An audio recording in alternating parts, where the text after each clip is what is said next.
कल संविधान दिवस मनाए जाने से पहले राजधानी नई दिल्ली में आज हमारा संविधान हमारा स्वाभिमान इस पदयात्रा का आयोजन किया गया। मेजर ध्यानचंद नेशनल स्टेडियम से शुरू हुई इस पदयात्रा का नेतृत्व केंद्रीय युवा मामले और खेल और श्रम और रोजगार मंत्री डॉक्टर मनसुख मांडविया ने किया। इस पदयात्रा में केंद्रीय मंत्री धर्मेंद्र प्रधान, पीयूष गोयल, किरेन रिजिजू और गजेंद्र सिंह शेखावत बड़ी संख्या में लोगों के साथ शामिल हुए। इस पदयात्रा का उद्देश्य है संवैधानिक मूल्यों को बढ़ावा देना और युवाओं के बीच लोकतंत्र की प्रस्तावना और सिद्धांतों के बारे में जागरूक करना। इस अवसर पर हमारे संवाददाता नीरज सिंह ने केंद्रीय मंत्री मनसुख मांडविया से खास बातचीत की। मनसुख मांडविया जी इस समय हमारे साथ हैं। सर, हमारा संविधान हमारा स्वाभिमान कैसे कहेंगे? आज आप देख रहे हो संविधान दिन के उपलक्ष्य में दिल्ली के 10,000 से अधिक युवा आज मेरा संविधान मेरा स्वाभिमान शीर्षक के नीचे पदयात्रा कर रहे हैं और प्रेम्बल का पठन भी करेंगे।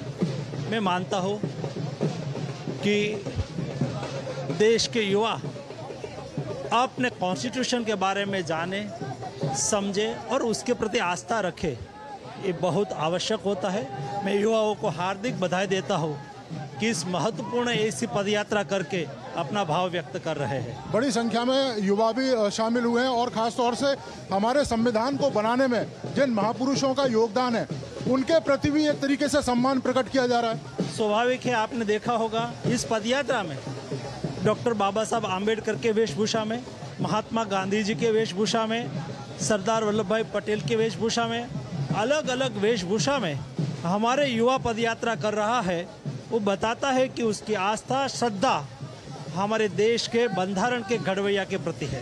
चलिए, धन्यवाद। तो ये थे हमारे साथ मनसुख मांडविया जी जो बता रहे थे कि युवाओं को लेकर खास तौर से इस पदयात्रा का विशेष महत्व है ताकि युवा पीढ़ी है वो अपने संविधान को जान सके और संविधान निर्माताओं के योगदान को जान सके। Neeraj Singh, DD news, Delhi. और पदयात्रा में शामिल केंद्रीय मंत्री पीयूष गोयल ने कहा कि प्रधानमंत्री मोदी ने पिछले 10 वर्षों में देश के संविधान को और भी ज्यादा मजबूती दी है।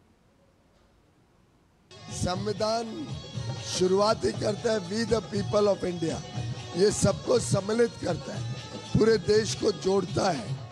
और प्रधानमंत्री जी ने 10 साल से जो कार्य किया है, पहले दिन से उन्होंने कहा था कि उनकी सरकार देश के गरीबों के लिए, देश के वंचितों के लिए, देश के पीड़ितों के लिए सम्मिलित के लिए काम करेगी और समर्पित रहेगी।